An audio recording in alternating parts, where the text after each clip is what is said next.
നഹ്മദുഹു വനുസല്ലി അലാ റസൂലിഹിൽ കരീം. അമ്മാ ബഅദ്. വർഗീയതയും വംശീയതയും വർദ്ധിച്ചു വരുന്ന ഈ കാലത്ത് മനുഷ്യ സൗഹാർദ്ദത്തിന് മാതൃകയായി മാറുകയാണ് മണക്കാട് ജുമാ മസ്ജിദ്. തിരുവനന്തപുരം മണക്കാട് പള്ളി ആറ്റുകാൽ പൊങ്കാല ദിവസം ഭക്തർക്ക് പ്രാഥമിക ആവശ്യത്തിനായി തുറന്നുകൊടുക്കുന്നു. ആ ചിത്രമാണ് നമുക്ക് ഒന്നാമത്തെ ചിത്രത്തിൽ കാണാൻ കഴിയുന്നത്. ചിത്രം 2-ൽ കാണുന്നത് ഹോളി നടക്കുന്ന യുപിയിൽ മറ്റ് മതസ്ഥരുടെ ആരാധനാലയങ്ങൾ കണ്ടാൽ സമനില തെറ്റുന്ന ഭീകരരിൽ നിന്നും പള്ളിയെ രക്ഷിക്കാൻ ടാർപ്പായി കെട്ടുന്ന മൂടുന്ന കാഴ്ചയാണ്. അതെ, ഇസ്ലാമിൻ്റെ പാരമ്പര്യം മറ്റു മതസ്ഥരെ ചേർത്തു പിടിക്കുന്ന സ്നേഹം പകരുന്ന പാരമ്പര്യമാണ്. മനുഷ്യ സൗഹാർദ്ദമാണ് അത് വിഭാവന ചെയ്യുന്നത്.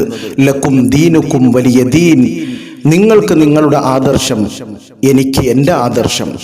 സ്വന്തം ആദർശത്തിൽ അടിയുറച്ചുകൊണ്ട് മറ്റ് സഹോദര സമുദായക്കാരെ സ്നേഹിക്കാനാണ് ഇസ്ലാം പഠിപ്പിക്കുന്നത്. ആറ്റുകാൽ പൊങ്കാലക്കെത്തിയ വിശ്വാസികൾക്ക് നോമ്പുകഞ്ഞിയും വെള്ളവും മറ്റ് സൗകര്യങ്ങളും ഒരുക്കുകയാണ് മണക്കാട് ജുമാ മസ്ജിദ്. മറുഭാഗത്ത് സംഘികൾക്ക് പള്ളി കാണുമ്പോൾ കുരുപൊട്ടുന്നു.